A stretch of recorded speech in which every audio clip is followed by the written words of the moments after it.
여러분 안녕하세요. 오롱장입니다. 오늘은 투자 그리고 제 책에 대해서 좀 말씀을 드리고 싶어서 영상을 준비했습니다. 시청하시기 전에 구독하기, 좋아요, 멤버십 부탁드리고요. 제 책 구매 그리고 제 강의 링크는 왼쪽 하단에서 확인이 가능하세요. 오늘 방금 10분 전에 받았어요. 이 제 책인데 이렇게 나왔습니다. 그래서 110만 유튜버죠. 어마어마한데 몇 분 안 계세요. 경제 채널 110만 유튜버면 100만 이상 유튜버가 김 작가님이 추천서를 써주셨고요. 정말 감사하고 그리고 제 책에 보면은 저 사전 예약 지금 구매하시면은 이렇게 제가 사인이 들어가 있어요, 여러분. 이렇게 요새는 좀 다들 이해를 해주시는데 제가 약간 악필이죠.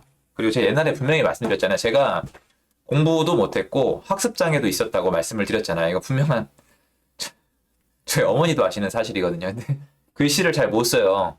이건 잘 안 바뀌더라고요. 근데 어쨌건 최선을 다해서 썼거든요. 여기 보면 진심이에요. 저는 여러분이 스스로 만드는 삶을 응원한다는 거. 그래서 지금 사전 구입을 하시면은 요게 들어가 있다고 합니다. 그래서 많은 응원 부탁드리고요. 지금 국내 도서 35인가 되게 링크가 높더라고요. 그래서 너무너무 감사드리고 저는 어쨌건 간에 지금까지 제가 보여드렸던 모습이 좀 진심이 통했다고 나름 혼자 생각을 하고 있습니다. 근데 요새 제가 아무래도 강의 내용도 그렇고 책 내용도 그렇고 집을 사자 월세나 전세로 살지 말고 집을 사자 이렇게 말을 하니까 당연히 싫으신 분들 있죠. 왜 이해 못 하겠습니까? 옛날에 저도 그런 거 싫어했는데. 여러분 여기 투자 네이버에 투자를 검색하시면요. 확정된 이자율의 보장을 받는 저축과 달리 투자의 경우는 불확실성이 수반된 수익률이 발생한다. 무슨 말인지 아시겠어요? 여기 있잖아요.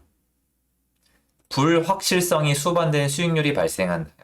많은 분들이 지금 저한테 무슨 말씀을 하시냐면 네 말대로 집을 대출받아 샀는데 대출금리 올라가고 집값 꺾이면 망한다 이렇게 써놨어요.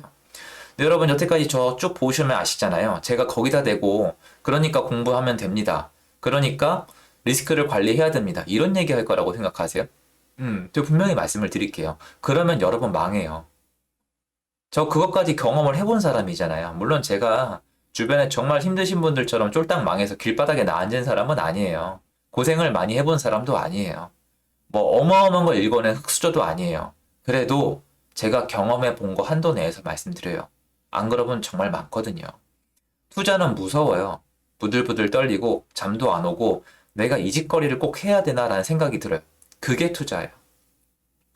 여러분이 생각하시는 이거 하면 돼. 이거 무조건 돈 벌어. 이거 안 하면 바보야. 이것만 하면 내 인생이 바뀌어란 그런 감이 오는 게 투자가 아니라고요.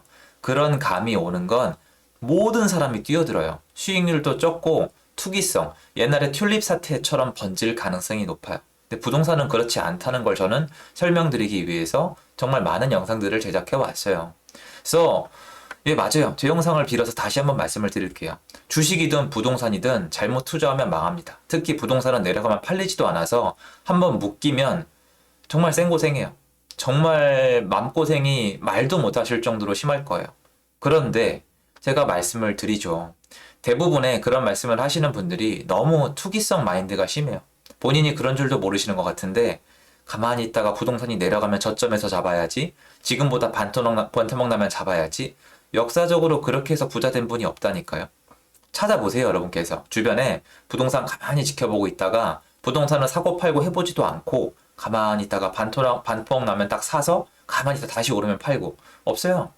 그냥 지금 내 상황에 맞춰서 샀던 분들 중에서 최대한 오래 버틴 분들이 살아남았어요. 물론 하우스포 사태 때는 집 때문에 잘못된 분들이 많이 있죠. 그러니까 이게 무섭고 싫으신 분들은 안 하시면 되는 겁니다. 정말 안 하시면 되는 건데 제가 왜 책 내고 강의 만들었냐?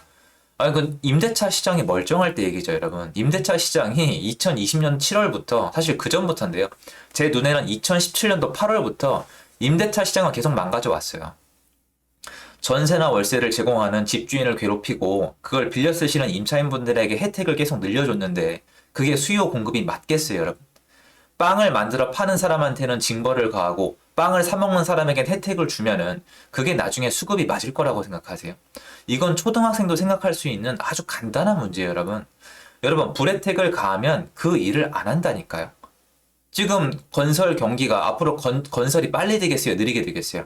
물론 약간 얘기가 다르죠. 잘못한 사람들이 많고 처벌을 받아야 됩니다. 어쨌건 뭔가 제재를 가하면 내려가요.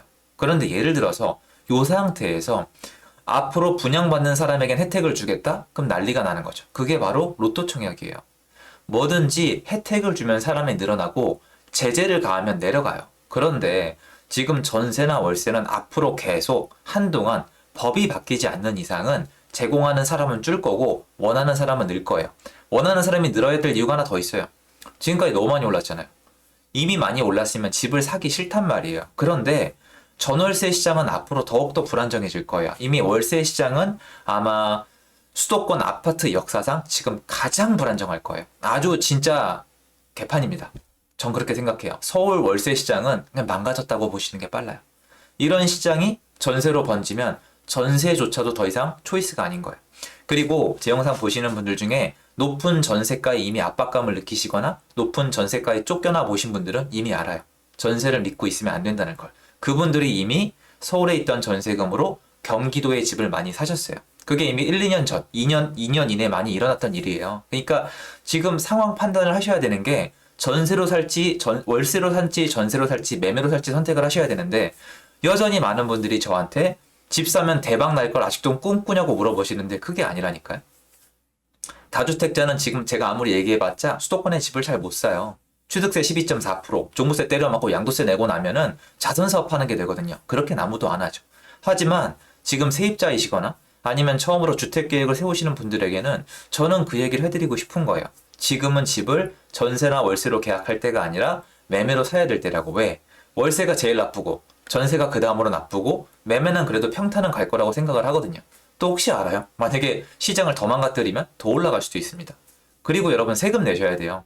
맞죠? 세금 내셔야 된다고요. 집을 사면 세금을 내야 돼요. 집을 사면 대출 이자를 내야 돼요. 싫으시죠? 싫으시잖아요. 그러면 거긴 좋아요. 그럼 사는 사람이 줄겠죠. 여러분이랑 똑같아요. 사지 말자고 하시잖아요. 지금 저한테 집 사지 말자고 하시는 분들이 얼마나 무책임한지 아세요? 지금 시장에 전세나 월세가 부족하거든요. 그럼 그거 누가 공급합니까? 누가 공급하는데요? 여러분이 공급하십니까? 아니잖아요. 집을 가진 사람이 공급하잖아요. 세금도 집을 가진 사람이 내고 전세 월세도 집을 가진 사람이 내놓잖아요. 그럼 집을 사야지 시장이 돌아갈 거 아니에요. 그럼 아무도 안 사면 어떻게 될 것 같은데요? 그럼 주택시장이 다 무너질 것 같잖아요. 그렇지가 않아요. 집은 반드시 필요하거든요. 여러분 중에서 거주지가 없는 분은 안 계시잖아요. 다시 얘기해서 이대로 가면 더더욱 전월세 시장은 더 올라가요. 전월세 시장이 더 올라가게 되면은 기존에 이미 세살이 하고 계신 분들은 이 다음에 갈 데가 없어요. 이렇게 되는 겁니다. 지난 2년, 3년 동안 일어난 일을 그대로 브리핑해 드릴게요. 자, 전세로 살아요. 전세로 사는데 전세가가 폭등을 해요. 그죠? 그러니까 전세 연장을 못 해요. 그래서 전세 연장을 못 해서 그 다음에 고민을 해요. 경기도에 이 돈으로 집을 살까? 아니면 전세를 한층 밀려날까? 그래서 전세를 밀려놔요. 그럼 여기 한 번 더 밀려났죠. 그럼 여기도 전세나 매매냐 선택을 할 수가 있는데 전세로 들어갔죠. 근데 여기가 전세가 또 올라요. 그럼 그 다음 선택지는 뭐예요? 더 멀리 갈 수는 없으니까 월세 선택을 해야 되는 거예요. 이 현상이 지금 서울에서 일어나는 거예요. 서울에 비싼 월세를 누가 들어가고 싶겠어요? 여러분 월세가 지금 막 250은 장난이고요. 400, 500, 600, 700 이렇게 올라가요. 저도 진짜 무슨 애들 장난인 줄 알았거든요. 근데 진짜 그렇게 계약이 돼요. 그건 무슨 뜻이에요? 전세 시장이 정말 많이 불안정하다는 거잖아요. 쉽게 생각하면 되는 것 같아요. 지금 왜 전세를 선택하는가? 사람들은 월세를 싫어하거든요. 왜 사람들이 월세를 선택하는지, 왜 전세를 선택하는지, 왜 매매를 선택하는지 이거에 대해서 이해관계를 살펴보시면 이해가 좀 되는 것 같아요. 그래서 지금 만약에 전월세 시장이 안정이 되고 그리고 앞으로도 전월세를 선택을 했을 때 충분히 거기서 버틸 수 있다. 예전에 2010년대 초반처럼 전세가율이 낮아서 서울에 전세를 선택해도 무리가 없겠다라고 생각이 들면은 저도 이런 말씀을 못 드리죠. 제가 제 시간이랑 에너지까지 써가면서 이게 책, 강의 이렇게 안 하죠. 그런데 제가 봤을 때 첫 번째로 전세 시장이 문제고요. 사실은 전세랑 월세랑 묶어서 봤는데 이제 별도로 봐야 될 것 같아요. 전세, 월세 시장이 문제가 될 거고요. 그리고 매매 시장으로 넘어왔을 때 구축 매물이 못 나오고 있고 신축 공급이 많이 부족해요. 아마 본격적으로 세보시면 수도권에 3월달 넘어서 이후부터 그러니까 4월, 5월, 6월 이렇게 넘어가면서 물론 뒤에 기다리고 있는 게 있지만 공급량이 부족할 거예요. 2023년도는 돼야지 그래도 공급량이 좀 느껴질 거거든요. 물론 경기도권이랑 뭐 인천 쪽에 입주량이 있긴 하지만 전반적으로 봐야 되거든요. 그러니까 전 모든 거를 도합해서 드리고 싶은 말씀이 정리하자면 이거예요.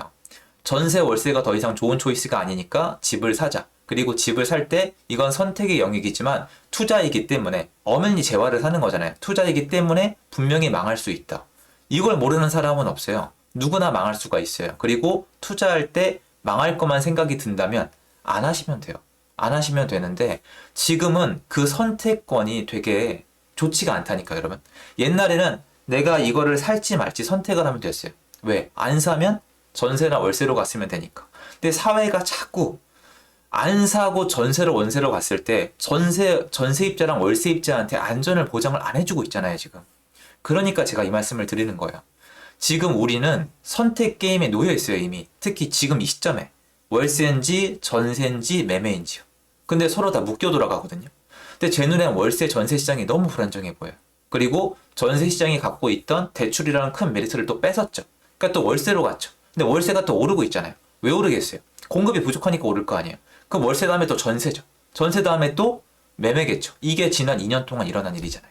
그래서 여러분한테 집을 샀으면 좋겠다라고 말씀을 드리는 거예요, 저는. 그게 더 좋은 초이스라고 말씀을 드리는 거예요. 그리고 저도 제 목소리를 내고 있지만 여러분도 여러분 목소리를 내는 거겠지만 그럼 지금 2022년도에 월세나 전세를 선택하는 게 집을 살 수 있음에도 불구하고 월세나 전세를 선택하는 게 정말 좋은 선택이라고 말씀하실 수 있을까요? 저는 어렵거든요, 사실. 개인마다 다르겠지만 상황이 안 되는 분들은 어쩔 수 없고 그리고 이 투자는 잘못되면 망할 수 있어요. 이건 당연한 거예요, 여러분. 어떻게 공짜로 위로 올라가요? 역사적으로 투자의 리스크를 이겨낸 사람이 투자의 리스크를 외면한 사람보다 잘 살고 있는 건 당연한 거거든요. 근데 망한 사람도 있겠죠. 그래서 이거는 제가 분명히 그냥 차갑게 팩트를 전달해 드리는 거고 제가 집을 사라고 말씀드리는 이유는 이런 것들이다 라고 좀 전달하고 싶어서 영상을 준비했습니다. 참 웃으면서 얘기할 수 없는 부동산의 현실이네요. 씁쓸하긴 한데요. 팩트는 팩트고 현실은 현실이고 지금은 지금입니다. 영상 도움되었으면 좋겠고요. 여기까지입니다. 감사합니다.